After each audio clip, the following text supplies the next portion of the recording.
It's refreshment time, folks. I have to return some videotapes. Are either one of these any good? I don't watch movies. Do you like scary movies, Sydney? You have a TV? No. I just like to read the TV guide. Read the TV guide. Don't need a TV. Books, records, films, these things matter. Call me shallow. It's the fucking truth. Over 1,600 titles, each for rent at just $2 the first night, and only...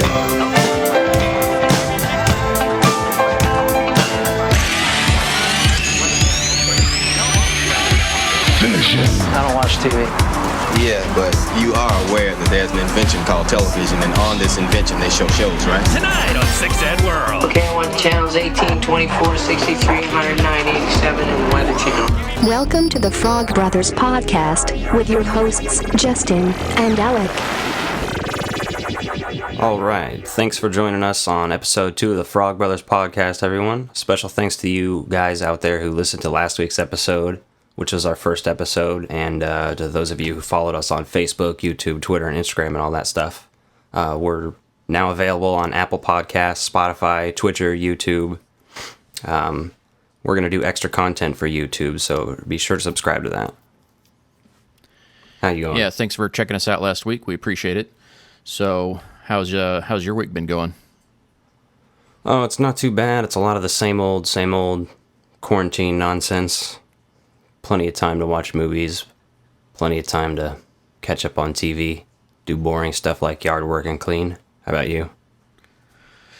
Pretty much the same thing. Trying not to spend too much money on collectibles right now, but I have made some eBay purchases, and mostly I blame that on the Yes Have Some podcast because they are doing some awesome live streaming of videos and encouraging everyone to buy things.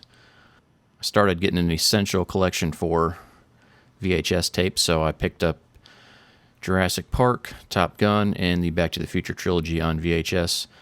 So we had some of those as kids, but I didn't have my own copies, and, I think we ruined, all the dust jackets out of every video we ever had as kids, so yeah, it's nice to get those with nice packaging to put on the shelf for display. And then going for my Ghostbusters collection, I'd recently bought a copy of Ghostbusters 1 on Betamax, and then on eBay I found a copy of Ghostbusters 2 on Laserdisc. I have the first one on Laserdisc, and the second one I found a Japanese version of it, and I thought the artwork and the back cover of that was a lot cooler, so I snagged that. And then I got a UMD version that's for the PSP, just because if you're going to buy all the formats you don't have, you may as well keep buying more.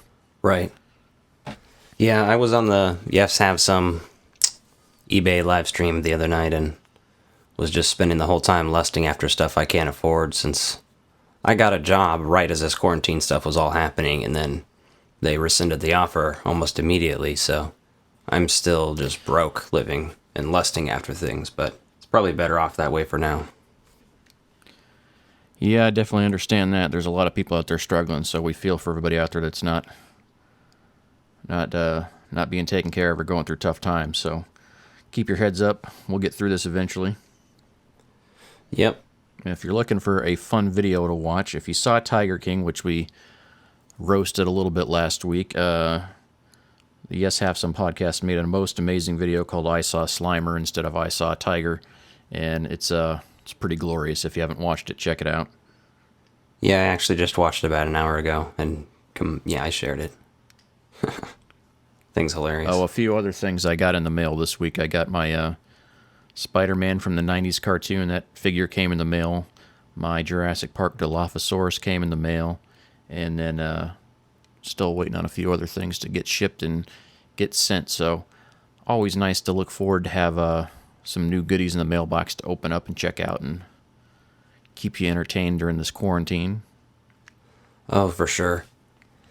I used to have all 4 of the Alf Burger King puppets, and now I only have one of them through just various moves and haste of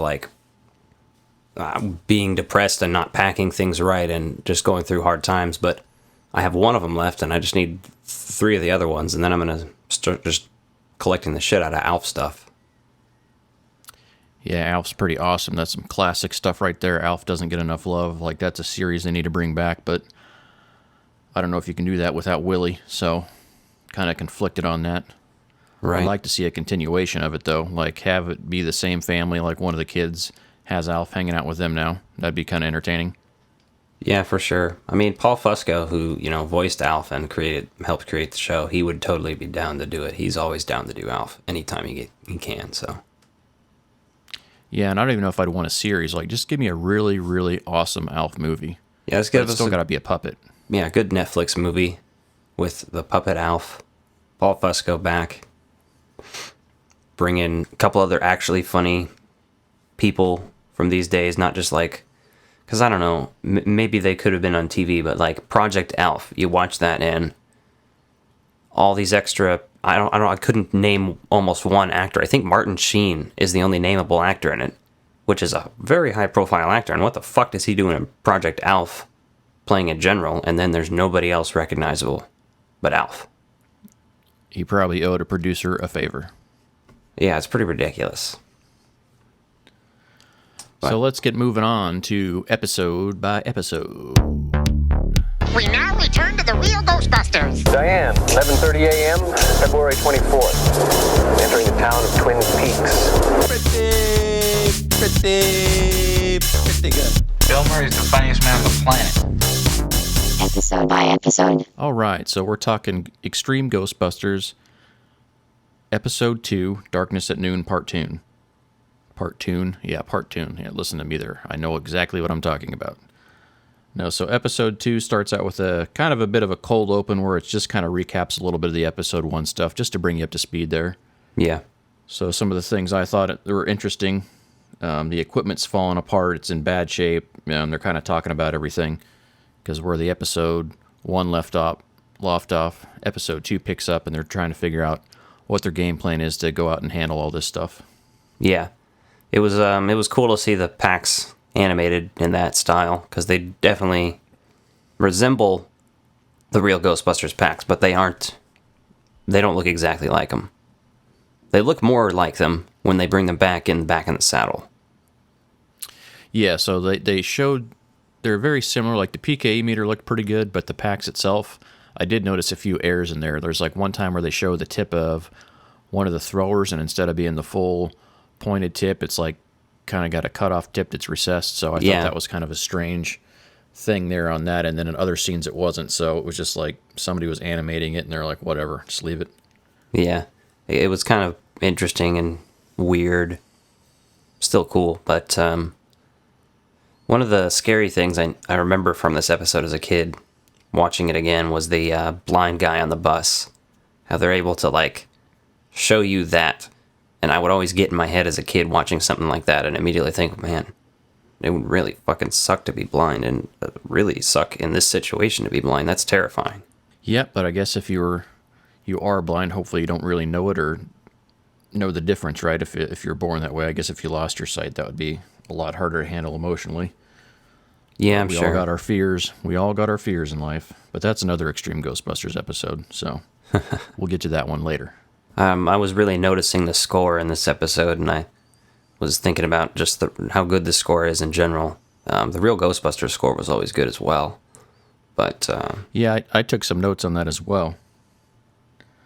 So some really cool stuff. It's very movie-like, right? The score is actually a lot of good music cues and stuff in there. Like with real Ghostbusters, it was good, but it had a lot of those poppy, like kind of synth-wavy dance tunes, just kind of like filling in there a lot that they'd reuse and use as filler all the time. And this actually stuff, it seems like they really wanted the tone to fit more accurate to what was going on screen. So it seems like there's a lot more customization going on. Yeah, definitely. It's cinematic that's a good way to describe it. It's very enjoyable to watch. I was also noticing like how it's animated when it's night there. It looks very blue, you know. All the blue tones throughout this episode were really beautiful. Yeah, I took notes on the color palette of the night scene, so it's like a bunch of blues and grays and blacks, and like it really feels like you're at night.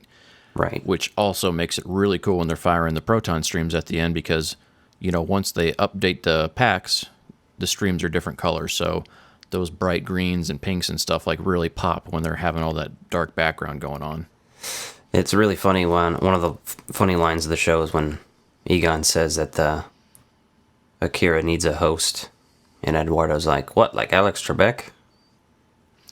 Yeah, so Eduardo is like the lovable idiot in this episode. Like, he's got so many kind of like one-liners that, you know, at first you're going to say, oh, he's going to be a lot like Venkman, but he's like a dumb version of Venkman. Yeah. Like, he's funny, but he doesn't have quite all the charm just because he's not that intelligent. So, one of the lines is boil-infested zombies. Like, that kind of cracked me up because everyone's got these giant boils on their face. Yeah. No, so Kylie gets blasted by Eduardo, and Akira gets away. And then one of the other lines in there that cracked me up was like all the references they have. So when Eduardo's talking to Kylie after she gets blasted, he says, "Man, you pulled a full Linda Blair. You went full Exorcist on us." Or full Possessed or something. That cracked me up. Yeah. That's always good to have those like pop culture references that even as a kid, you got a pop culture reference to The Exorcist. You may have not have got Linda Blair, but maybe you did just because you had heard it and associated with it enough. Like, I think I got it because Mom talked about Linda Blair and The Exorcist because it made an impact on her, and she always talked about how fucked up that movie was, you know. Yeah, and then there's another line that Eduardo says, you know, when they're making fun of him, and they're like, he's like, deductive reasoning, and you're just like, oh man, what a dumbass. So then they go down into the subway tunnel, and Roland finds this like door in the tunnel. They kind of push through there, and then they talk about all the bars in the tunnel, and they're talking about, you know, how it's there to hold Akira and all the other ghosts in there, so... Which I thought was reminiscent immediately of the subway tunnel scene in Ghostbusters 2. Yeah, they did a good job of like throwing some of those vibes in there without being over the top. So that definitely reminded me of Ghostbusters 2 a lot when they're down in there kind of looking around. But they made it fresh too, though, because like the ghosts are originating there instead of being in the museum and then just manifesting down there. So I thought that was pretty cool.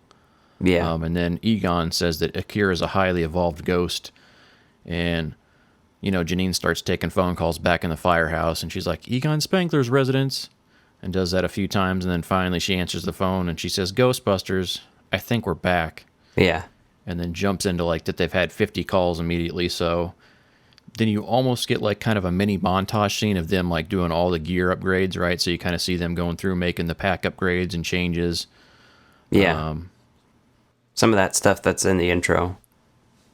Yeah, and so that's when I really started noticing the music there, because like the subtlety of the music in the background of that scene, like there's not a lot of dialogue going on, you just see him acting on upgrading everything, and like the music in there really hit the tone of what was going on, right? It's like a little eerie, but it's a little uplifting at the same time, like you don't really know where it's going to go, so I thought that was well done.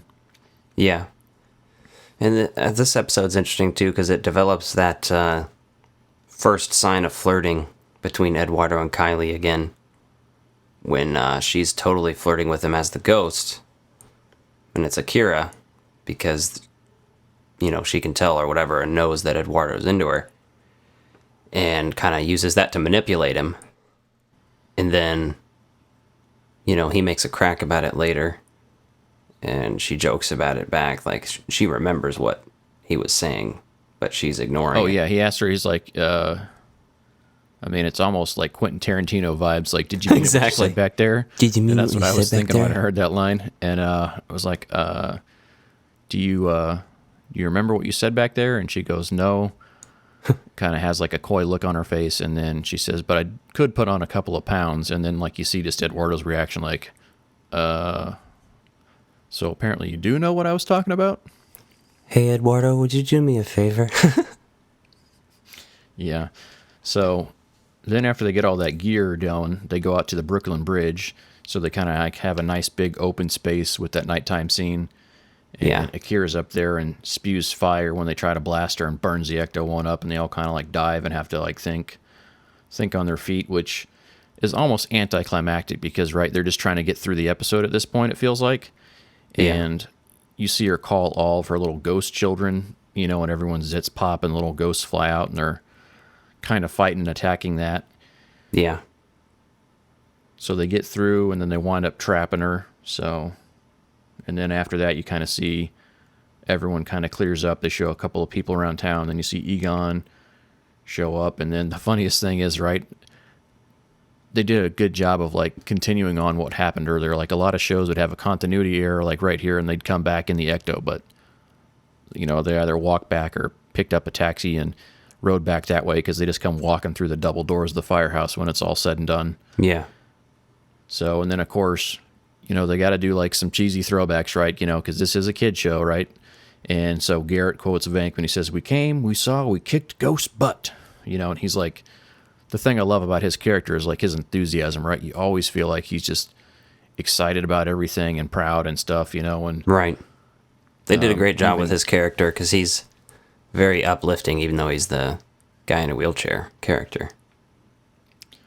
Yep, and then you kind of see them transition down to the containment unit in the basement, and they're talking like they're saying, is it over? And then you see like it cut back down to the subway tunnel, and you see a bunch of more ghosts escape, and then you kind of see what happens there as the episode wraps up. So a great way to say like, hey, this is really just starting. So I think that was pretty cool how it ended there, and a lot of that footage and stuff is what wound up being in the introduction to the show on the opening credits. Yeah, that's what I was noting too. There was a lot of stuff like that where they were assembling the gear, and then when they released the ghost from the subway at the end there, and that's a really cool, like you said, way to end this 2-part series and kind of say, all right, we've got our Ghostbuster team and we've got ghosts. The rest of these are going to be the fucking episodes of the show. Yeah, and I didn't notice that yet, but maybe once we're done with this, we should go back to this last scene of the episode and see if there's any ghosts on there we recognize that maybe have other appearances later on. Right. It was kind of hard to tell, but maybe go frame by frame. Could probably do some research on that. Yeah, for sure. So we'll do the next episode, and so anyone that's going to want to follow along and watch at home, we're streaming all these on Hulu, and we're just going to go in the order that they have them listed. So I know there's some concerns over the accuracy of the airing versus the continuity of the storyline for some of these episodes, but we're just going to watch them as Hulu has them. So don't judge us too much if we don't get them in the right order that you think they are. We're just going by what we're presented with. Yep, so next episode will be episode 3 of Extreme Ghostbusters.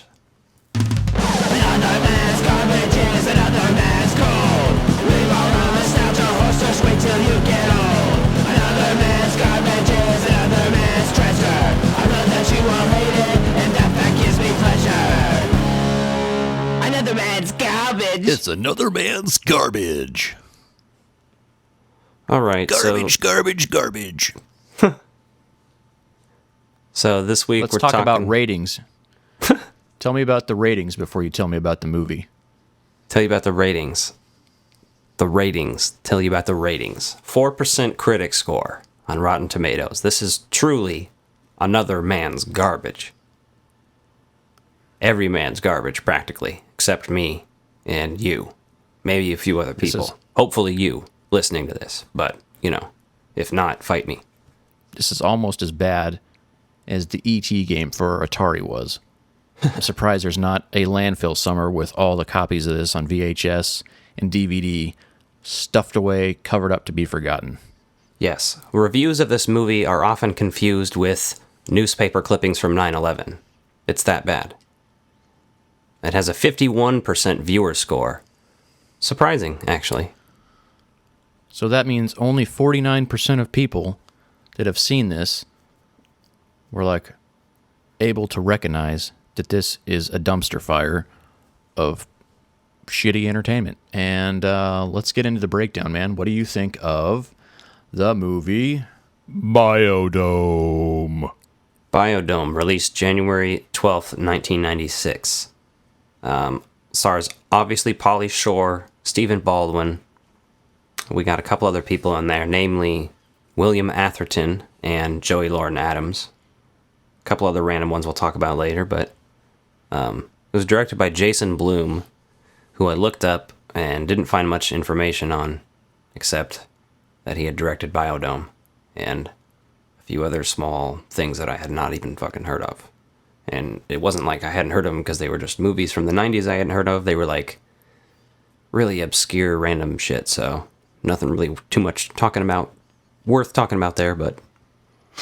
So basically what you're telling me is that someone probably was like, hey, Pauly Shore, you and this guy would get along, and Pauly Shore was like, hey, maybe he could direct this movie, and then they rolled around in gasoline, lit themselves on fire, and decided to make a movie. Basically, they got a couple dumpsters together and lit them on fire. And they were like, yeah, Pauly Shore should be in this. Although, I love Pauly Shore, so anything he's in, I'm going to watch. That being said, he's only in 5 things, and I've watched them 100 times. That's the crazy thing, right? So he does kind of have his moment, but he's like one of those SNL-style character actors, but was never on another show like that, so that really kind of made things interesting. Yeah, for sure. So now the only thing I thought in this movie is like I don't really care for the Baldwin brother. I think he's kind of an idiot in there. There's way better actors I think that could have been alongside him to make this funnier. Like In the Army Now is much better just because Andy Dick does a good job of kind of like balancing out the like over the top cartoon character that Pauly Shore is. Mm-hmm. Yeah, that one's a good. So some noteworthy things I've thought about from this is that you could do an amazing mashup and make Walter Peck a Ghostbuster if you want to do for a cosplay, because the jumpsuit he wears. So, and if you follow the IDW Ghostbusters comics, you could see that the Paranormal Oversight Commission, like you could just change that Biodome logo to that and have William Atherton wear it, or have Walter Peck wear that costume, and then the scarf over there. Yeah, really sweet. Yeah. And they all look nice, clean, and prime, and when they're going into the Biodome. So there's a couple interesting notes I have here. One of the things that I do not like about this movie is it has some of this stupid 90s bullshit that they put in some movies where their drink that they're always drinking in this movie is called the Bladder Buster. And it's like, why is it called the Bladder Buster? It's just such a stupid comedy bit that it's not even funny. It's not even worth laughing at. And it's throughout that whole thing. It's kind of annoying, you know what I mean? The only time you can talk about a large drink in a movie that's actually funny is a goddamn liter of cola. Super Troopers. Yeah, that's fucking hilarious. The large-sized drinks in this has nothing to do with it. Right. So what else do you hate about this movie? I don't particularly hate the safety dance being in it. That's pretty funny. There's a scene where Henry Gibson, who you may know from Blues Brothers, is talking to Doyle and Bud, and Doyle does the Nazi salute at him and says, "Sir, yes, sir," at the mall. And that's funny because Henry Gibson played a Nazi in Blues Brothers. Yeah, that's like a subtle like thing there that I think Pauly Shore, shows potentially had for writing and subtlety and like working on those things, but execution's not always there. Well, it's like there's those that could be arguably a reference or not, but I'm calling it one just for the fun of me. I find it fun. So hands down, my favorite thing about this is William Atherton in this movie. Oh yeah, Dr. Noah Faulkner. He starts off as like such the like idle scientist, like really excited. He's like, okay, this is just something, as a scientist we'll have to adapt and overcome. Like, we're not happy about these morons being in here, but you're always going to have unknown variables in science, right? So if you can identify those and you're going to run with it, okay, so he does that well as the character. Right. And then he becomes such a cartoon character. Like, he totally becomes Bill Murray in Caddyshack by the end of the movie, where he's making all those stupid bombs and like planting them everywhere. I'm just like, the only thing missing was the damn gopher that it would be running from him. Well, what's funny about his character in general is just the fact that we obviously know him, you and me, most from Ghostbusters, because we've watched it billions of limited times, but he's also, in Die Hard famously, and for me, this as well. But he's a member of the Environmental Protection Agency in Ghostbusters, and in this, it's obviously very much an environmental movie. That's a huge focus of this whole movie, and it's an environmental experiment, and he's an environmental scientist. Again, basically. He was an agent before or whatever, but you know what I mean. Relevant. Yeah, but he plays off that kind of character well, right? You know, he's kind of like a good villain, but he almost has a likability to him, but you know, he comes across as just enough of an asshole to make it really fun. Yeah. Even in the moments where he's being nice before he like fully snaps in this, it's good. One of my favorite things about this movie is Tenacious D make like one of their first appearances like ever in this movie. I believe it is their first film appearance. Yep, so they're out there playing at that band little celebration the girls go to. Don't say we didn't save the friggin' trees. Yep. And then I'm thinking like with like long-term food storage, right? When these idiots are climbing in there and they do all the laughing gas and start eating all the junk food, and like they say that Doyle has like the nose of a dog. And you know, when he sniffs out these snacks, but they're all in like unmarked like cardboard crates, you're like, I mean, I guess that would be a cool, dry place, but yeah, it was for people that are environmentalists, you know, they're eating a lot of trash junk food in there. You're like, shouldn't you guys be eating like sustainable food in there? Just kind of one of those things that was like, you know, kind of shows you like how some of that stuff really would be like, we're going to portray things one way, but here's really what's going on behind the scenes. Right. So one of my favorite quotes from it is the scene where I think it's when they're deciding that they're going to let them stay and that they're not going to let them out. You know, they're not going to open the doors for the biodome. And Pauly Shore's like, you guys aren't one of those freaky cults, are you? You're going to do weird dances, take off all our clothes, and feed us weird punch? And they're like, no. And he's like, damn. And he like, you know, they're acting upset and shit. That was always funny to me. And then yeah, it was kind of silly there. Taylor Negron, who's in Fast Times as the pizza delivery man, is also a pizza delivery man in this. And he's he plays the stepdad, right? Yeah. Yeah, and he's laying on the couch, and one of my favorite deliveries of this movie is when he says, "I hurt my bladder rollerblading." Oh yeah, like it totally like you could just imagine him like trying to grind on his rollerblades or something and totally taking one to the junk. Right. Hitting that pole. I mean, they almost should have filmed that because that would have been funny. I typically watch this movie every Earth Day because it starts on Earth Day and ends a year later on Earth Day, and it's pretty funny. They wear really stupid fucking outfits this movie too. I hate their fucking clothes, and I just want to like slap the shit out of them. But you know, that's the 90s for you sometimes. It's one of those movies. It's PG-13, right? So it's one of those movies that's a stoner film without being a stoner film. Just like Dude, Where's My Car? Yeah, it's just like it's implied they're high all the time. Right. Like you see them partying like with some booze and stuff, but to get that PG-13 rating, they're not using pot. Yeah, right. That makes sense. There might be a reference here or there, but there's nothing to, like, the only person who smokes weed in Dude, Where's My Car is the fucking dog. So that's a little weird. Oh, yeah, that's funny. A couple cool more notes I had on this was the Ramones version of Spider-Man was in this. And that was pretty cool to hear. I love that version of it. Yeah, and that's usually, like, if you're trying to listen to that anywhere, you usually just find the live version of that, I believe. So they played that at shows, and I love that version of that song. Yeah. Rose McGowan was in this as well, and she was also in Encino Man with Pauly Shore. Nice. I did know this because I heard it on a podcast by Kevin Smith, actually, but it was relevant. William Atherton was offered the role in Mallrats to play Brandy's father. Really? He would have been good in that, but I do like how that turned out. Right.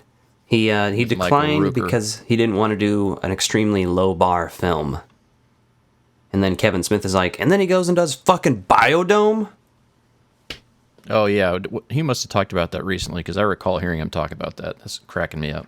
Yeah, some funny shit, though. And my absolute favorite reference to anything in this movie is when, they find those food cans like you were talking about before, and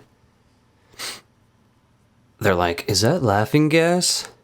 And they pull out the laughing gas, and they're eating the food while they're inhaling laughing gas and shit, and there's food all over their hands and in the laughing gas mask, and they're breathing it in, and then Pauly Shore takes it to his mouth, and he's like, look at me, Dennis Hopper, Blue Velvet. Ooh, I'm slutty. Ooh, I'm slutty. And I obviously hadn't seen Blue Velvet my entire life until I was an adult. It's one of my favorite movies now. And it was really hilarious to see that referenced in fucking Biodome. Because I feel like that's a joke that no one gets. Well, it's funny when you actually get something like that, like, you know, you get the punchline years later, right? You're like, okay, so it can make an otherwise dreary movie like a little bit better when you get some of those little subtleties that are thrown in there to, like, a niche crowd. Just like the same way Blue Velvet's also referenced in Clerks by Jay when he says, I'll fuck anything that moves. But it's such a funny line the way he delivers it. It's funny on its own without even being a reference. And then when you get it's a reference, it's fucking twice as funny. Yeah, you gotta love some of those ones like that. So, like, my overall thoughts in this movie, it's not great. It's got some funny moments in there. It's just kind of silly because, like, how do you take a movie that's, like, about the environment? You know, they go in there, they trash the place, and then, you know, then they got to go through and fix everything and get it all taken care of and realize, you know, they're like, oh, well, here's a little happy ending. Like, we were able to get everything back to 100% and perfect, and that's after we screwed it all up. And so, like, that's a metaphor for, like, humans actually doing that elsewhere, right? So for it's sure, kind of interesting because if you could see a movie like that being made today and being taken a little bit more serious about something like that, just to try to show that for all the climate change and that kind of stuff going on in the world and get people into it, get people to believe in it and be more passionate about it. But this movie's just like, it's a floater in the gene pool. Yeah, well, it is a movie, that is for sure. On the whole, it's not my favorite Pauly Shore movie. I love Pauly Shore. I know that other people don't, so we're probably going to end up covering a lot of his movies in this segment in the future. But I wanted to get this one out of the way specifically so we could talk about William Atherton, because it's really just genius because of him and Pauly Shore. The rest of it's kind of touch and go, although Joey Lauren Adams is really nice to look at in this entire movie, so there's that too. Yeah, and she, like, does her typical character, right? So she does do a good job, and especially being a big Kevin Smith fan, like, it's nice to see when someone has skill and it's utilized better with a better director. So, like, you see her, she has potential in there, and then you see her, like, in other stuff, and she's much better. And the last note I had about this movie was that I read this online first, and I had to, like, kind of watch it to confirm it, but during the final sequence, the timers for the coconut sync up with the time of the film. Like, with how much time is left in the movie. That's pretty awesome. There's like 9 minutes or something. Pretty interesting. It's just like one of those things you wouldn't expect from a movie like this. Yeah, such a lowbrow movie to have, like, such a neat little Easter egg built right into it. You're like, oh, that's clever. That might be the most clever thing you did in the entire film. Right. That and referencing David Lynch movies. That's about it. Yep, that's what you got from it. Other than that, it's fart sniffing jokes, chewing toenail jokes, a lot of lowbrow shit, but it is what it is. It is Biodome. 4% Rotten Tomatoes. The replay value there is not great. I have it on DVD. William Atherton pulls off an amazing look with that mullet of his. I mean, it's like, oh yeah, that's real highbrow right there. It's so classy. It makes you want to grow a mullet. Yeah, that actually reminds me of one more thing before we stop talking about this and move on. One of the funny lines is when he has that parrot down there, that bird with him the whole time that's like repeating shit that he says, and he's like, I am God. And then the bird's like, I'm God. And then, like, you see him then the next scene and he's eating the fucking parrot, and he's like, no, I am God. Oh yeah, that is a funny thing in there too. That is actually one of the better things in there. Like, he gets tired of his own companion. Yeah, he's just like, fuck it, I'm eating you, you bitch. I'm fucking God. He's just having like a total psychotic breakdown. Yeah, you're like, who eats a parrot, right? And then, William Atherton, like, what's he going to be known for? He's going to be known as a dickless, parrot-eating asshole. And do yourselves a favor if you haven't watched the episode of Workaholics with him in it. He plays Durz's dad. It's amazing. All right, so we're going to move on to the sick, sad world. I mean, are all your friends Satanists? A young Frenchman photographed this flying saucer, or is it? From a Do you believe in UFOs, astral projections, mental telepathy, ESP, clairvoyance, spirit photography? We're discussing Satanism and the occult this morning and some of the dangers. Telekinetic movement, full trance mediums, the Loch Ness Monster, and the theory of Atlantis. For the purposes of this study, we will focus on the number 666. Tonight on Sick Sad World. All right. So, our topic this week is kind of an old one. But, given all the Tiger King shit happening, all the interest in cults these days, myself included, fascinated by cults. Trying to start your own, aren't you? I mean, who knows? If we go down in this apocalypse, we gotta have some... You gotta have some cults. Yeah, I guess that's a good thing. So if you guys got any good ideas for a cult, let us know. We're always open to new ideas. I mean, I'm not entirely opposed to starting a cult of Gozer worshippers in the apocalypse. I mean, as long as they're going to start using selenium in the metal products we have in our house, yeah, I'll be good with that. Perform unnecessary surgeries, that kind of stuff. Yeah, for sure. We'll do all that. Anyway, today we're going to talk about the Jonestown Massacre and the Jonestown Cult, otherwise known as the People's Temple, or the People's Temple Agricultural Covert Project. So if you're anything like me, you don't know shit about this besides the fact that when I was asking Alec, I'm like, what the hell are you talking about? He's like, it's the Kool-Aid people. I'm like, all right, we're good to go there. Sweet. Yeah, and I'm actually going to have to correct some facts on that. It's actually Flavor Aid. We'll talk about that later, but misrepresented as Kool-Aid. All right, we'll get into it and I'll react. All right. So, number one, it was led by Jim Jones, born in 1931, died in 1978. 1978 is pretty much the main year we're going to talk about. I'm not going to go through all of his background and stuff, but basically, in the 50s, he started a cult called People's Temple in Indiana. He grew the cult over the years. He moved to Brazil for a while, then moved back to California, and that's where he started to really grow the cult. And then he started getting involved in politics and stuff, and actually, the public opinion of him was very high for a long time. Like, if you ask our mom about Jim Jones, she would be like, oh yeah, that guy's fucking nuts, but then she would tell you, he wasn't always nuts though, I don't know what happened. He was very much fighting for, like, anti-segregation in churches, and, you know, he would help out the NAACP and all these different organizations, and people liked him. At one point, he described himself in an interview as an atheist trying to promote Marxism through religion. So he was totally running a cult. Obviously, I mean, nobody's arguing that, but, so we get to the big event, which is the suicide. And here's where I'm going to let you kind of react to a couple of the different things here. First was that they moved their cult to Venezuela. They moved it there. It was about 900 people, give or take. And he was the leader. He ran his cult. There were lots of families. There were 300 children. You know, it was a wide variety of people. White people, black people, all sorts of races. Not just a bunch of weird people. So for a cult, it's pretty diverse then, because it's like just it's more diverse than you'd normally see in that kind of a setting, right? Normally you find people that have a very similar life background or life experience that you're going to manipulate to join your cult. So to me, that really stands out that it's as broad as it was. Yeah. Jim Jones was very much... He was joined the Communist Party in the 50s. But he was into the Marxism.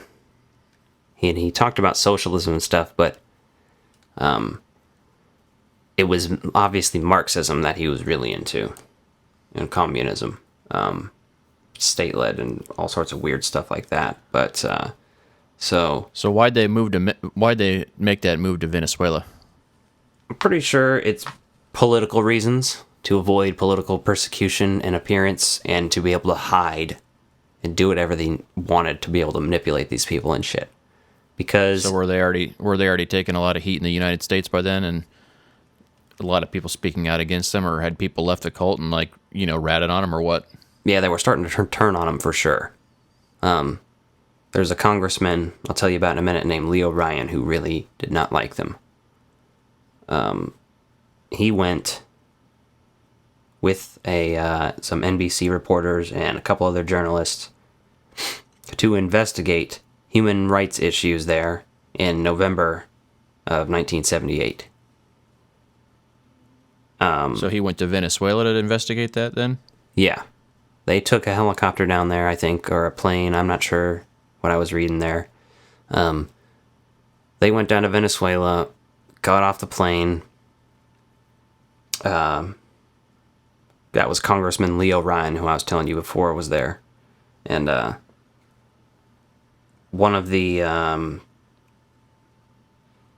cult members named Don Sly attacked Leo Ryan at dinner that night because he was obviously bringing up issues with things and he was trying to get people to leave. So he's trying to get people... Yeah, he had already convinced 15 cult members to get on the plane with him and come back to America. All right, so he's down there as like a humanitarian rescue mission, right?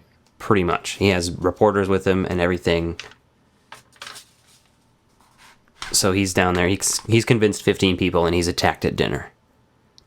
So the next day, or actually not the next day. Yeah, the next morning, they are rushing out of there. They board their plane, and as they're getting on their plane, a bunch of Jim Jones armed guards, who were called the Red Brigade, arrived on a tractor trailer and started shooting at them all. Leo Ryan was killed, along with 4 others. NBC news reporter Don Harris, cameraman Bob Braun, San Francisco Examiner photographer Greg Robinson, and a member of the cult, Patricia Parks. So that was like on the airstrip near the cult. So had they boarded the plane, or were they getting ready to board the plane when all that went down? They were boarding the plane. They were in the process of it. So some of them were able to get on it and leave, but some of them were shot in the process. How many people survived and escaped up by plane that day then? I do not have that number, but this is the event that led to the suicide. What, they got to the point where there's no coming back from the publicity of it? Pretty much. Their original plan was to, from what I understand, relocate to, I believe, Russia and join their Communist Party and try to, I don't know, something with that. But Jim Jones told everyone that because of the shooting on the runway, they weren't going to accept him anymore. We're going to commit revolutionary suicide together. Oh, so he told everyone in advance, like all the adults or everybody in the cult, or what? Do you know more about that? Yeah, I'm sure he kind of made an announcement. It doesn't say a whole lot about that. It says that's what he was telling people. He was calling it revolutionary suicide. He had things where, in the cult, they had what they called white nights, where they would practice and they would drink a flavor aid that he would tell them was poisoned, but it wasn't. Just so he could make sure that when he needed them to, they would kill themselves, basically. Oh, so he's testing their loyalty and their commitment then? Right. So he So what's when it finally goes down, what's that look like? Tell me about that. It is later the same day after the runway shooting. He panics the same day. That's when all these people die. So did he die too as part of that? Yes. So it is was at the time the greatest single loss of American life until 9/11 by intentional causes. The FBI found 45 minutes of tape of audio of the suicide. So that's where they twisted. Yeah, they had like that had to be really depressing to hear that and actually go through that for the FBI. Like, you can imagine the trauma of that. Yeah, I can't. It's fucked up because 304 children died in this. That's obviously not suicide. That's why this is called a mass murder and suicide. Yeah, children have no... These people, yeah, the children, half of them probably didn't know they were even going to die or anything relevant to that. They just thought they were in some fucking weird shit with their parents because their parents were manipulated by this guy and all this. So 909 members total died, 304 children. They used cyanide-laced grape flavor aid. Yeah, because I could imagine had that not been Flavor Aid, if that had actually been Kool-Aid, Kool-Aid probably would have wound up having to change your name or do some major brand shifting just because you wouldn't want your name coming up in news articles about how it all went down in books and everything else. Like, right, that's terrible. That's just unreal loss for that. I mean, all those kids, like on the one token, you're thinking like, man, you do that to all those kids, but had they spared the kids, then all the mental trauma that all those kids would have had for the rest of their lives after that, like there's just no, there would have been no easy way for anybody to recover from that or get out of that. But that's, as a parent, man, like that just, that pains you to hear that. Yeah, this is pretty much the worst cult in terms of loss of life and stuff like that. You know, like the most people died in this cult, as far as I know, in any other cult. Jim Jones was found with a gunshot to his head. He did not drink the cyanide-laced grape flavor aid. He shot himself in the head, and they concluded that it was a suicide. So I'm sure it was. So he just wanted it instant. He didn't want to deal with having to wait for the Kool-Aid to do its thing. Right. Yeah, that's really twisted. So that's definitely Sick Sad World stuff right there. For sure. Sick Sad World. One more note, I did want to not talk about it a whole bunch just because it's fucking too disturbing, but he definitely manipulated the people, men and women. Hopefully fucking not children, but he manipulated them into sex and orgies and all sorts of weird shit. But then he would, you know, claim that they're not supposed to fuck people that they're not married to, except him, and I'm like, oh, this is some typical cult leader shit, man. Oh, yeah, that sounds like straight out of the cult reference handbook. Like, oh, here you go. Yeah, this isn't okay unless it's with me. Oh, man, that's some dark, twisted stuff right there. You almost want to go read more about it, but at the same time, like, there's enough stuff going on in the state of the world that I'm good. You gave me all the dirty news I need on that. So here, let's put that into perspective a little bit with the Tiger King cult and the Doc Antle and all that Carol Baskin and shit. Cause Carol King, nice, right? They're fucking they're married. No, but obviously they're not fucking Jim Jones, and you know, they're terrible human beings as well. But it puts it into perspective a little bit. That Doc Antle's cult is not like that. But it's really fucked up. I'm sorry, I don't want to go on a whole thing down on Tiger King, because now I'm just getting pissed thinking about Doc Antle. But well, I'm just thinking, like, you know, a cult's a cult, so like at what point in time does it become big enough that it really becomes a thing? Like, right, he's very calculated in keeping that to a limited size to limit the people outside, so, you know, I don't know if you have to have a certain head count to qualify as cult or just be cult-like in the behaviors and activities you use and the manipulation of people that you go from. So right. People call Scientology a cult, and I agree with that. People call Mormonism a cult, and I'm like, well, it's not any different than, you know, a lot of other religions. You know, the problem is, though, is that those are two of the newest religions out there, though. So, right, when you think about it, right, Scientology is new enough that it's not widely accepted yet, but who's to say in 200 years that people won't really accept it and say, oh yeah, when you go back to the beginning of it, they were persecuted just like you go back with every other religion, and people talk about the persecution and stuff they had to overcome for like widespread acceptance. So interesting stuff there. For sure. Well, we won't talk about such a downer next episode, but eventually we're going to talk about my favorite cult, the Heaven's Gate cult. We'll get into that when we get into it, but I just burped. I don't know. That's a little disturbing that you have a favorite cult. I can't say that I have a favorite cult, so yeah, I guess you learn something new every day. It's like how girls, do you ever know those girls who are like between the ages of, 16 and 25 that are obsessed with serial killers and shit? Yeah? Do you have that same problem? No, I don't. I'm just saying, I always thought that was really stupid and really fucking weird. I guess I get it on a cult level.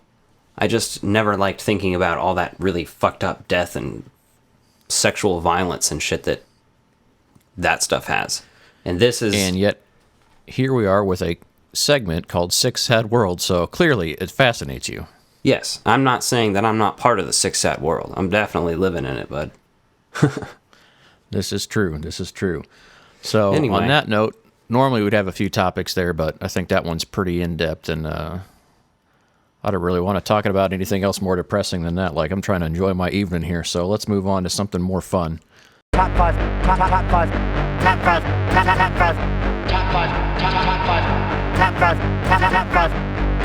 This is top 5. So our top 5 this week is comedy duos.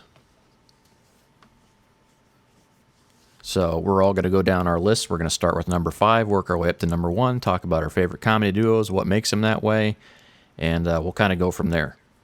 This is really funny to me, real quick, because I had it as top 5 movie duos. But looking down my list, they are all comedy duos. So that works out. All right. So what's your number 5 duo? Number 5 for me is going to be a 90s film. A 90s film. A road trip film. A film with 2 characters with great chemistry. The characters named Tommy Callahan and Richard Hayden in Tommy Boy. Nice. That's excellent choice. So, obviously out of the 2, Tommy Boy and Black Sheep with David Spade and Chris Farley. Tommy Boy is the clear winner. Black Sheep's still good, in my opinion. Well, Black Sheep has Gary Busey in it, so we'll fight about that one later. But go ahead. Yeah, but Tommy Boy has Dan Aykroyd in it, so fight me now. I will. It also has Rob Lowe. What are you going to do? Yeah, Rob Lowe's in everything. Yeah, but Tommy Boy, their chemistry is perfect in it. It's everything you want from a road trip comedy film. It has a little bit of a heart in it because it's one of those 90s movies. But, I'm pretty sure Lorne Michaels produced this movie. Obviously, it has 2 SNL stars. It's basically an SNL vessel without being made from a sketch. Because those 2 guys have known each other for years, and that's why I think it works so well, because those 2 actors knew each other for so long and worked together for so long. They were writing partners. So, yeah, and their comedic timing, and that's pretty good. Same thing in Black Sheep as well, but yeah, they work together well, so. Yeah. So that's my number 5. What do you got? My number 5 is a movie with the main characters named Peter and Sidney, also known as Paul Rudd and Jason Segel. And the movie is I Love You, Man. That's a good, solid pick. So for me, that's the newest one I have on my entire list. And I was just thinking, there's some really good stuff out there, man, but that movie just always cracks me up. But there's things about it I like, though, too, like the music scenes where they bond over music, like I love music, and then they're going to concerts and stuff. And so, right, that one really stands out with me. I don't watch that one a lot, but like thinking about putting that on my list, I was like, man, I need to revisit that one. It's good. Yeah, I definitely have that one. I love that movie. I love Paul Rudd and Jason Segel, so putting them together was just like, oh, this is a match made in heaven. Yeah, and even thinking about it right now, like I've got a few that I know I need to add onto my list, but these are the top 5 that I thought of without doing any research. Right, same. I don't have a lot of new ones on mine either, but an honorable mention Well, we'll do that later. But so what's your number 4 then? Number 4 is one of the first ones that came to my mind. They are in, let's see, 1, 2, 3, 4, 5, 6, 7, 8, at least 8 films together that I count right now, between the years of 1994 and 2019. I speak of Jay and Silent Bob. Excellent. Now, see, I didn't have those on my list just because, I was going by what I was thinking of when I always think of comedic duos. Like, they are amazing, and I love all Kevin Smith stuff. So, definitely see why that's on there. But tell me a little bit more about why you chose them, and specifically, which movie are you talking about with them in it? Well, see, it doesn't necessarily... I didn't look at it as that had to be one movie. But if I had to pick one that is really why they're the best movie duo, it would probably be Dogma or Jay and Silent Bob Strike Back. Just because that's what they're featured in the most. From a content perspective, Clerks, Mallrats, and Chasing Amy, and honestly Dogma are all probably my top Kevin Smith movies. And they're fucking solid in them. I also wanted to note that on my list is also Scream 3. Oh, because there are cameos in there. Yep, that's good. Well, that's a good. Here's the funny bit about that. So, they're making Scream 3, right? And Jay and Silent Bob are on the lot. Scream, well, they're shooting Stab, like 6 or Stab, I don't know, one of the Stab movies in that, which is based on the shit that happens in Scream movies, so it's kind of a weird fucking joke on shit, but Jay and Silent Bob make an appearance in Scream 3 on the lot for Stab, which is funny because in Jay and Silent Bob Strike Back, which was, maybe a year apart from Scream 3, they were on the Miramax lot, and Scream's a Miramax movie, which is how they got the cameo in it, but that's just kind of funny and stuff. It feels like Scream 3 is in the same universe as Jay and Silent Bob Strike Back. Yeah, and that's definitely kind of bizarre, right? Just because when you look at it, you're going, okay, but that's like Miramax in the 90s, and 90s had a lot of those weird things where you're like, what is this? But like, whatever, man, it's just a sign of the time, so it's kind of fun to have on the list there. What do you got for number 4? So my number 4 has the pair, Harold Ramis, Bill Murray, as John Wigner and Russell Ziske in the movie Stripes, directed by Ivan Reitman. I love that movie. It's so good. Like, you just see these slackers. Like, we're talking Pauly Shore earlier, right? Like, I feel like so much of In the Army Now is like, hey, what happened if we made a version of Stripes, but like is more of a stoner comedy.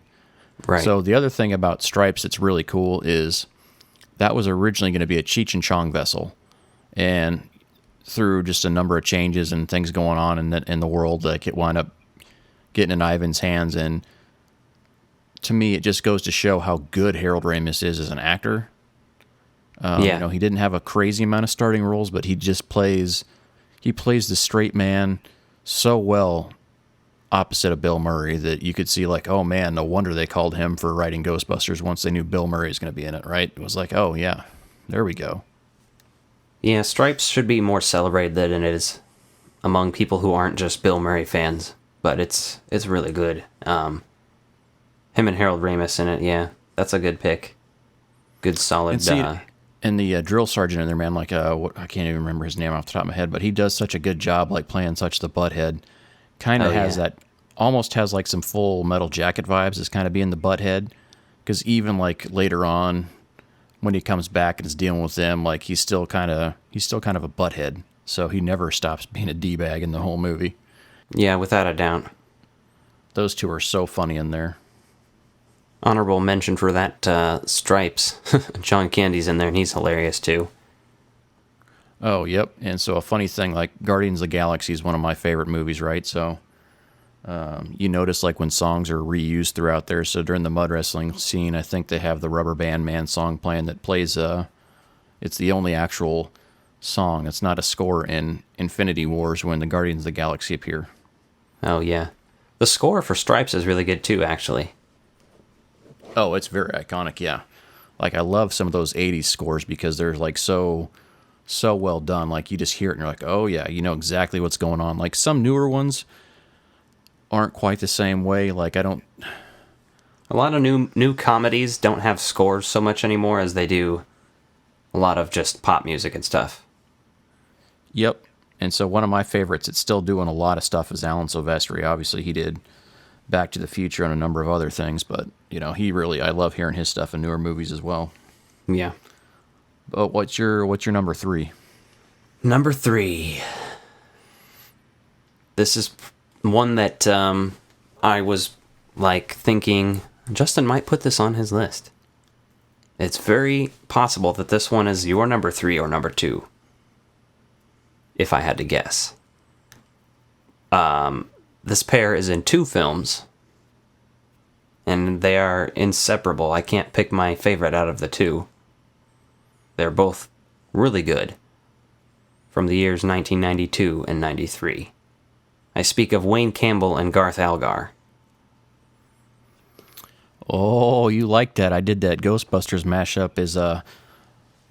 Garth is a Ghostbuster, and my buddy Nick did Wayne as a Ghostbuster. We went to Wizard World Chicago that way. It was a hell of a good time. And then I did another Halloween years before as Wayne and Garth with my buddy Josh. Actually, they didn't make my list. They're one of my honorable mentions. I love those movies, but carry on. They had to be on my list, and they had to be number 3, I felt, because the same points I made for Tommy Boy can be made for Wayne's World, but on a whole new level, because they actually did have experience playing those characters, not only together, but writing them together and doing all that. That movie, it's so, well, just both of those movies, they're so perfect. It's all these different kinds of comedy with interesting plots. You know, there's music. If you're a music fan, those movies are like some of the holy grail of music comedies among, you know, stuff like Spinal Tap. Absolutely. They have a lot of good music. They have good music guest stars in there and everything else, right? Right. So that's really awesome. Definitely enjoy those. What do you got for number 3? Well, my number 3 are Jake and Elliot, the Blues Brothers. Or sorry, Elliot. I'm a fucking idiot. Sound like a retard. You sound like a moron when you say it wrong. Let's make like a tree and leave. I've had to stop looking at my notes while I talk. I think that's where I keep running into problems with speech and stuff. Yeah. It's the Blues Brothers, though, man. Like, to me, that is the epitome of excellence in a movie like that, right? It's, Belushi is so good in that.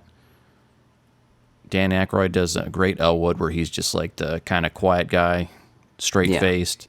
Got Carrie Fisher in there as the crazy girlfriend. Like, who doesn't like that? I mean, all the musical cameos in that. Ray Charles, Aretha Franklin. Did you say Urethra Franklin? Urethra. That's what I heard you say. Urethra Franklin. I've always wanted to use that as a cover band name if I was in a blues band. Urethra Franklin is what I'd call it. That would be my roller derby name. Nice. So there's not much more to say about the Blues Brothers. You know them, you love them, you want to be them. What's your number 2? My number 2, 1989. This duo is the best straight man and goofy motherfucker combination possible for me. This movie was directed by John Hughes that they're in. I'm talking about Neil Page and Del Griffith from Planes, Trains, and Automobiles. That's a very iconic duo right there. I love that movie. So, this came to mind, and I was immediately like, ooh, that's got to be high on my list. I couldn't immediately even think of someone to put higher on the list. Obviously, I eventually did, because they're my number 2.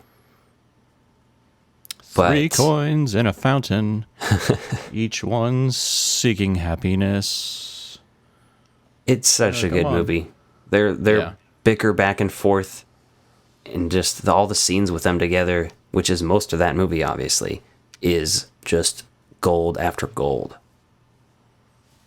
Yeah, like for us, that's a holiday tradition. Like every Thanksgiving Eve, we all watch Planes, Trains, and Automobiles as a family or separately if we're not all together. But it's just something we've always done since, we've done that basically since that released on home video, as far as I know. Oh, yeah.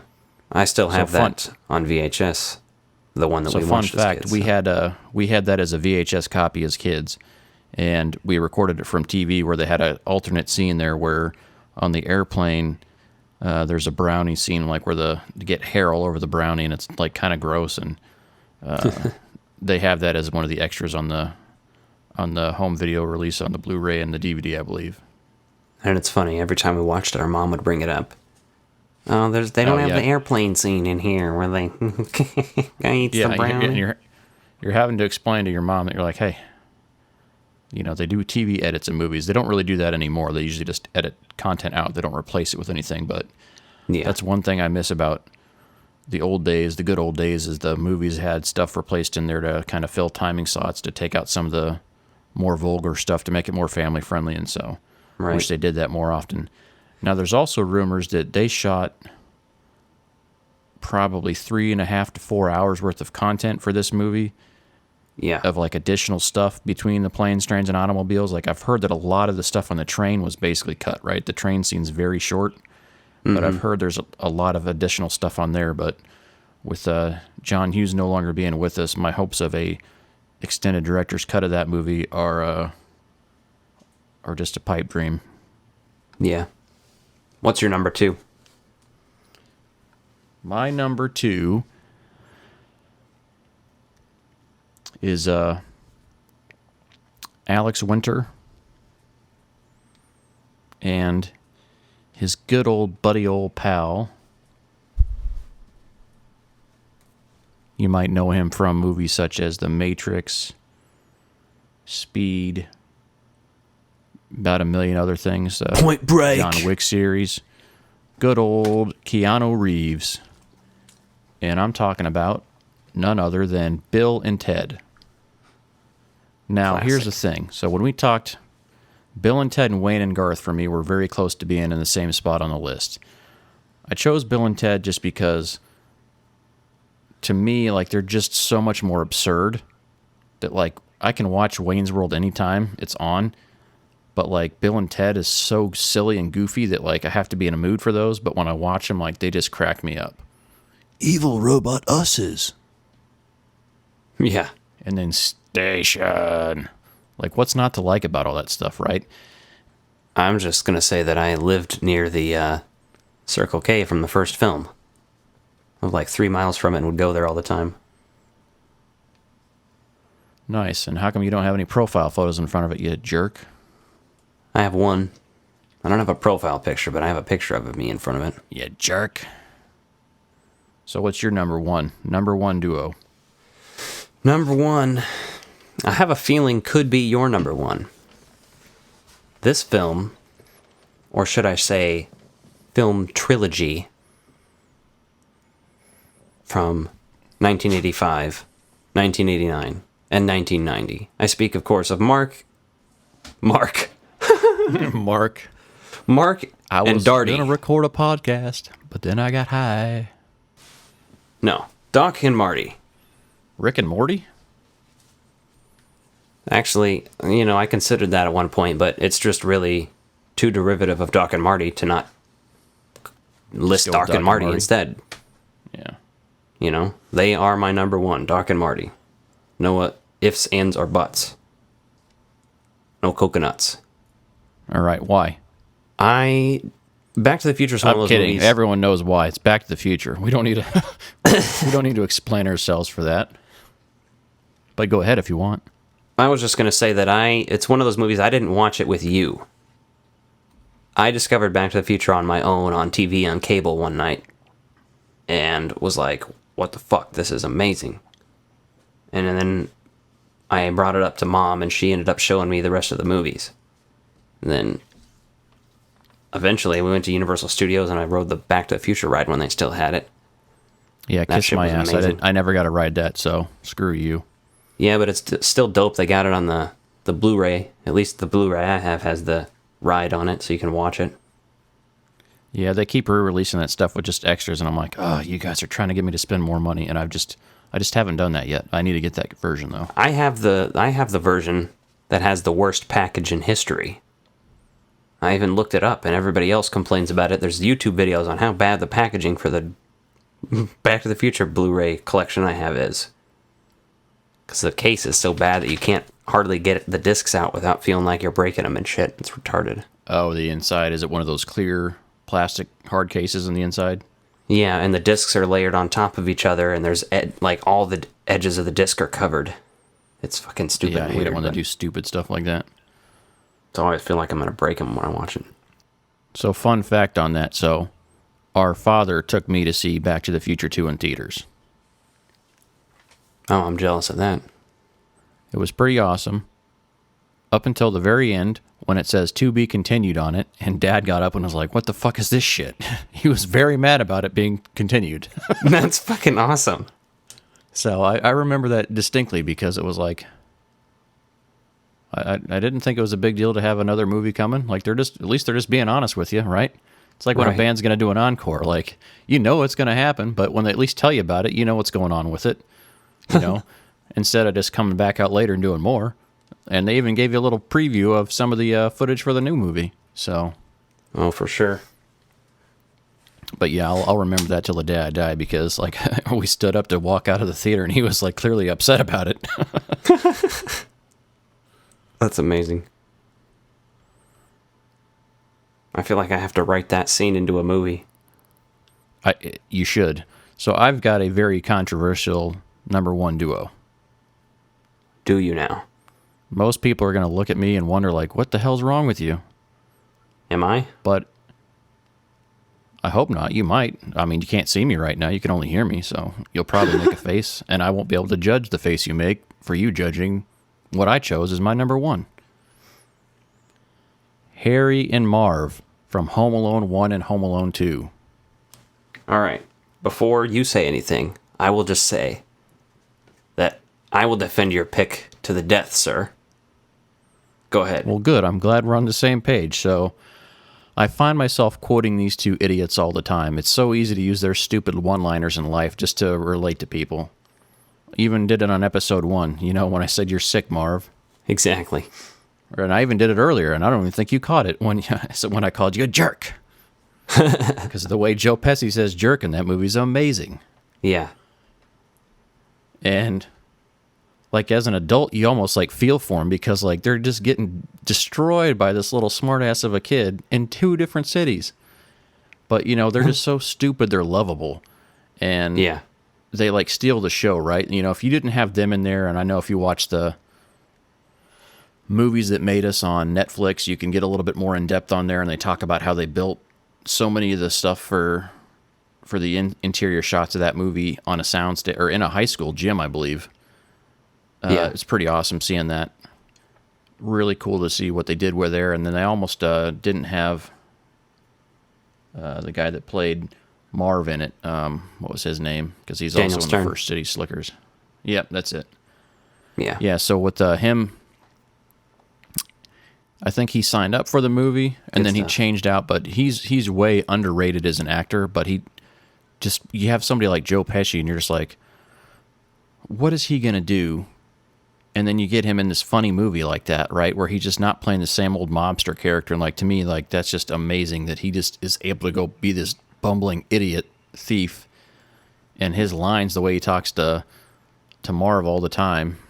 And then, you know, like one of the best lines is, you know, if you ever have somebody that smells like strongly, you're like, Harry, are you wearing aftershave? And he's like, the rope soaked in kerosene. And it's like, oh yeah, such stupid bullshit. And like just the way they act and respond to everything. Oh yeah. Even it's like solid. When he tries to pretend like he's getting hit in the face, he's like, oh, right in the schnoz. Yeah, I always used to say schnoz? That. Yeah, I know. It's like right in the schnoz. Like, yeah, you get hit in the face or you're going to smack somebody in the face or whatever else. Yeah, right in the schnoz. Because no one says the word schnoz besides him. We had a pretty good list there. We had no crossover. That was pretty good. No crossovers, but we definitely have some agreeals there on some of those ones that just didn't hit that list. Now, top 10 we could have talked about probably easily for an hour. Now, our most honorable mention, before we move on, would be Edgar and Allan Frog. Well, clearly, we named our podcast after these two. So those are two great characters that are so subtle in that movie, but they really tie it together and like really make it amazing. So definitely appreciate what they did in that movie. Given that I think what we were doing was more or less comedy duos, and those two are more of the straight killers. They have one-liners as they kill, but is anybody going to argue that Marv and Harry are funnier than the Frog Brothers? I don't think so. Or not funnier than the Frog Brothers? You know what I mean? Yeah, it's hard to say. So let us know what you guys out there think, right? If you're listening to this, give us your top 5 duos in a comedy movie. Let us know what you guys think out there. I'd love to see what everyone else does, because this is going to be so different for everybody, right? Yeah. So hit us up on whatever. We're on social media. Yeah, you guys have you and I have the same taste in movies, really. A lot of overlap, but look how different our lists are, right? So there's so many there that I could easily change your list out and be pretty happy with it. Like, I wouldn't argue any of those on there, but just what came to mind. Don't do any research. Just think about the duos and what comes to mind on your own without looking anything up. That's kind of what we're doing with these top 5s. We're not doing research. Just let it be free. Let it flow. Yeah. Well, with that being said, I think we'll move on to our last segment of the day.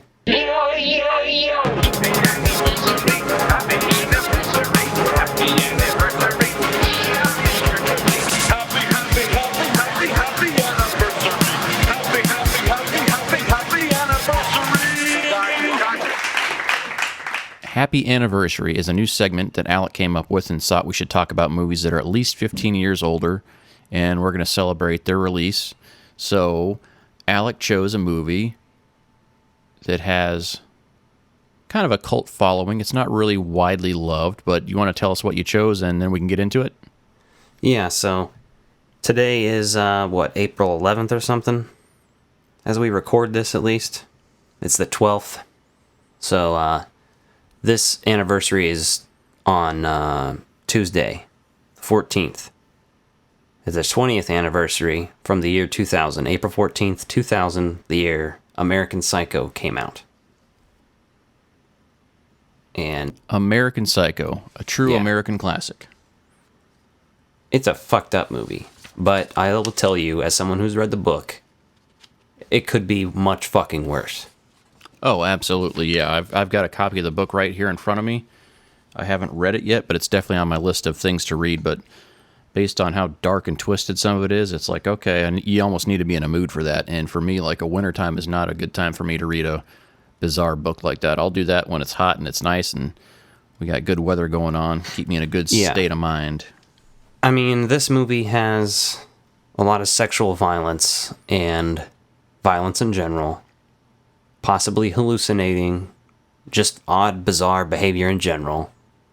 But it's also gold. It's hilarious sometimes. It's so over the horrifying. top, but it's also, like, when you look at what it's listed as horror and satire, right? So with the satire piece, you have to take it with a grain of salt, because like some of the depictions of sexual violence in this movie are like way over the top and way absurd and like really uncomfortable to see a lot of that. But you know, for the story they're trying to tell, it makes sense for what it is. So, you know, well, they were good at implying more sexual violence than actually happened. Like when he pulls out a hanger and says, "We're not done here," then they flash forward and show to whenever they're done, as opposed to showing the shit. Because believe me, in a very nice words, I will describe to you a short scene from the book where a man named Patrick Bateman takes a power drill to a woman who is nailed to the floor. He takes it to her mouth, and then he proceeds to, in a nice way, make love to her mouth. But yeah, he has used too much. He's used too much pepper spray, though, on her face, melting out her eyeballs, that his dick goes numb. And I'm not telling you this just to be shock funny, because I don't find that funny. I'm just saying that's really fucked up, and that's how the book is. So if you can't handle reading... I don't know if I'm going to be able to read that then. That's really twisted. Yeah. And it's still satirical, but those scenes are why it had a lot of issues with women and women's rights organizations, because they couldn't understand the satire of it. And I understand that, but I still do find it to be a satire, and it is one of my favorite books still. Well, you look at Christian Bale's performance, and right, he nails the character down really well. He does a good job of looking lifeless, like while also just like being in the zone and like trying to act like he's normal, right? He also has like that calm glazedness over his eyes that's really unsettling to watch. It's really good. Here's a couple things I'll talk about real quick. There's the lifelessness you were mentioning. You know, it comes from the fact that this is a satire and a critique on basically Wall Street yuppies, because they all call each other the wrong name throughout the movie, because they're all so superficial. They're only concerned about themselves and how these other people affect them, as opposed to caring anything about anyone else. And obviously Patrick Bateman's like that, but all the other people are just as much like that as him. That's why they're all calling each other the wrong name throughout the entire movie. It's this disconnect that they have, these Wall Street yuppie type people that it's a critique on. You know what I mean? Yeah, and I think he wrote this book like after The Wolf of Wall Street was, you know, kind of in the popular zeitgeist by then. When did that happen? The late 80s, when that actually happened in real life? Yeah, but this book was written in the late 80s. Yeah, I think it came out in 91. Takes place in the 80s, though. Yeah. He wrote it in the late 80s for sure. So he could have read about all that Wall Street stuff, but I don't think that book came out till much later. But that stuff did actually happen, so he could have read about the events of it for sure. Yeah, because I've got a copy in front of me, and the copyright is 1991. There was a lot of that in the counterculture in the late 80s of anti-Wall Street, anti-yuppie stuff, just kind of like there is now. There's another resurgence of it, but it was a lot smaller back then because you didn't have the connection that you have with the internet and all that stuff these days. But yeah, that's true, right? A lot of that culture stuff is widely known and ingrained, so you could see that. The thing about this movie that really makes it stand out, though, to me, is the cast that it has in it, right? Look at what so many of these cast members have done otherwise besides this, right? So you got Christian Bale. I mean, look at his resume. It's pretty impressive. You got Jared Leto. I'm not a Jared Leto fan necessarily, but there's times where he does do a good job as being like a secondary character, right? You don't even know or really realize it's Jared Leto in this movie, right? Because he's not trying to be the chameleon that he wants to be in his newer stuff. Right. You got Reese Witherspoon in there. I mean, look what she's gone on to do. And then obviously you got Willem Dafoe. Now, Dafoe's no stranger to being in weird, controversial movies either, but, you know, I think the cast that's in this movie really makes it like, I don't think a lot of these people would do a movie like this now, just based on the controversy that it would be about. And I honestly don't think, based on your descriptions, that any of the people in this movie actually read the book. I think they just read the script and said, okay, and kind of figured out what it was about, but I don't think they read the book and been like, why the hell is this book getting adapted to a movie?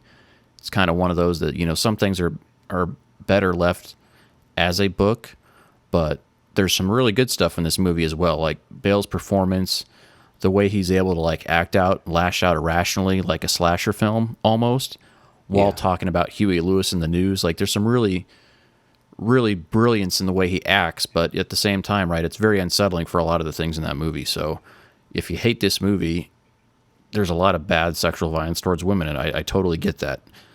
Not going to defend that at all, but there is some things in there that make it really interesting to view. Yeah.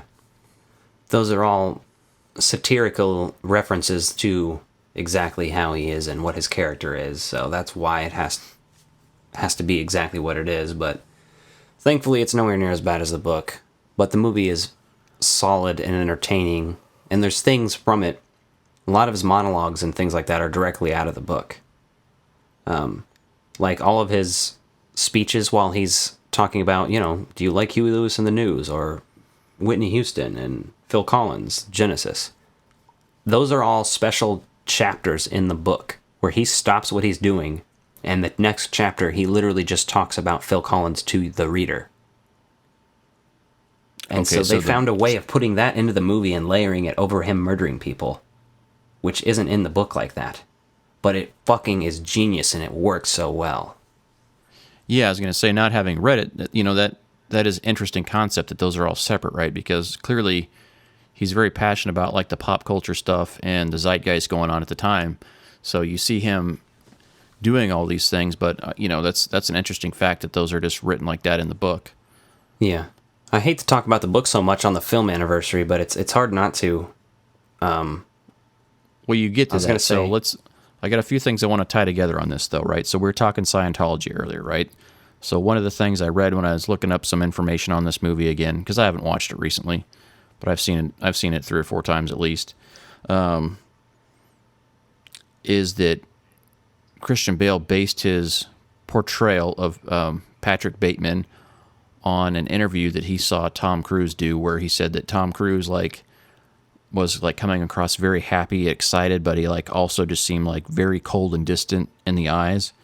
Yeah. And to me, I'm thinking was this pre or post Tom Cruise joining the Church of Scientology, right? Because he's very good at, he's a good actor, so he has the ability to put on a performance, right? So when he's doing appearances and things like that, he's performing as Tom Cruise. Oh, yeah. And then the Scientology shit, I think, is the real nutcase that he truly is. But I wanted to ask you, since you've read it, so in the book it says that it references that Tom Cruise lives in the same building that Patrick Bateman lives in. Is that correct? Yeah, he's there's a short scene where he runs into him in the elevator, and he talks to him, and he creeps him out a little bit. Oh, doesn't he? I think he mistitles the movie as Bartender instead of Cocktail, is what I heard. Yeah. Interesting. It's they go to a U2 concert in the book. There's a couple things about the book that I'll talk about that just help you understand the movie better. Every time Patrick Bateman, a new scene starts in the book, or a new chapter, or it moves to a new location, or a new person walks in the room, whatever, an introduction of a person, or telling you who was around there, you will have a good paragraph or 2 or 3 describing what everyone is wearing in great detail. This person's wearing an Armani suit, buttoned down, double-breasted, pinstriped, with, and he goes through their shoes, their wardrobe, their hair, their accessories, the men and the women. He also goes through, just like in the movie, and talks about his workout regimen and his diet excessively. Every time he's eating, he says what he's eating. He goes to the gym. The videotapes are brought up a lot more in the book. I have to return some videotapes. Yeah, that's all very interesting, right? So I guess it's pretty strange, that a movie like that would be made based on how dark the book is. But look at any horror movies, right? And it's a little bit different. But yeah, the fact that it is satire, I think, just goes to show the level of violence in that is a little off-putting for most people, like myself included. It's just there's definitely moments in that movie where you're uncomfortable, but what do you do with that, right? Obviously, it just makes you more self-aware of that, and hopefully, you don't admire that type of madness and disgust, but make good decisions yourself, and definitely it's a very interesting movie to really because I do enjoy it, but like I said, there's just a lot of things that make you uncomfortable and a little squeamish in there at times, where you're just the book's the same way.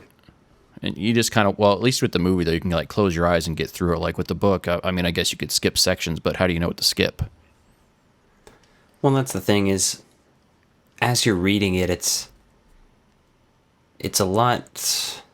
It's not as graphic. It's graphic reading it, but it's not as bad as even watching it or seeing the pain of emotion on someone's face. You can imagine it, but if you literally just read the words, and you're not trying to picture it in great detail, well, at least the horrifying, fucked up shit, it helps. Yeah, I guess that's a good tip. The book is more clear that it's satire, I think, than the movie as well. Because, like I was saying, it shows how superficial he is. He's more concerned about what people are wearing. He doesn't tell you anything about these people. He goes about what they're wearing, and then he fucking doesn't talk about the people, basically. He just says, this is what the conversation we had.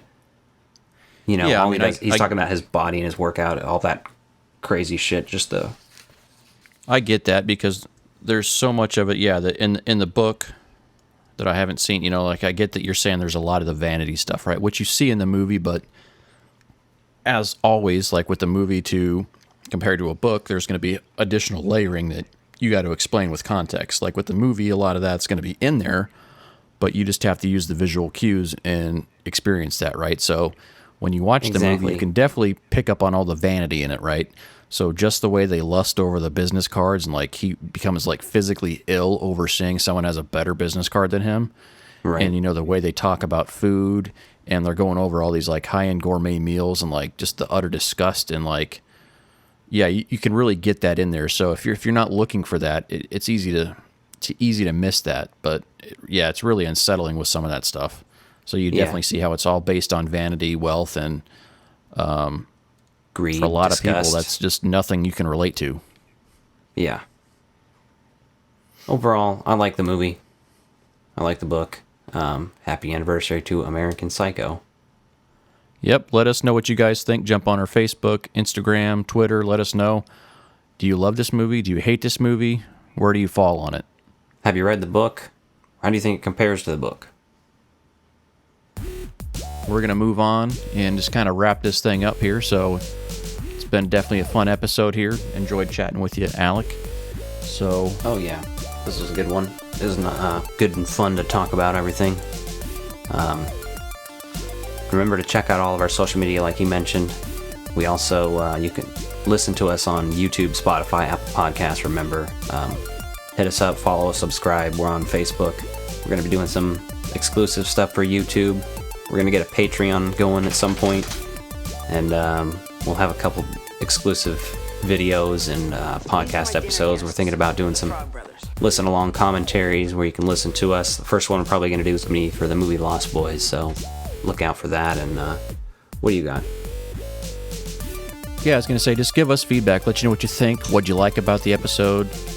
What do you want to hear in a podcast like this, right? We're really trying to cater this and learn as we go. So the feedback you can provide, it's going to be amazing. Yeah. Let us know. Alec did a kick-ass job of getting everything up and running for the social media. If you have a podcast outlet that we're not on yet that you really like, let us know. We've got the option to add it to some other places, but kind of based on what's easiest for everybody. We know that most people either have Apple Music or Spotify for their main streaming, and then a lot of people also have YouTube and YouTube Red, so you can listen on there if you want.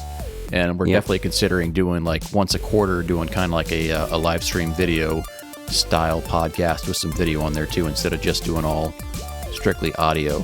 And then what kind of guests should we get on here? Like, do you have a friend working on a really cool project, like an indie film project or something that we can promote? Like, we want to spend a few minutes too and talk about what you guys are doing out there. So let us know how we can promote you out there and talk about the projects and things you're passionate out in the world. And definitely looking forward to being back at it next week, and we'll go from there. Yep. Thank you for listening. We'll be back next week. These are my dinner guests, the Frog Brothers. Frog Brothers, Frog Brothers. These are my dinner guests, Frog Brothers. Frog Brothers, Frog Brothers. These are my dinner guests, the Frog Brothers. Frog Brothers, Frog Brothers. These are my dinner guests, Frog Brothers. Frog Brothers, Frog Brothers. These are my dinner guests.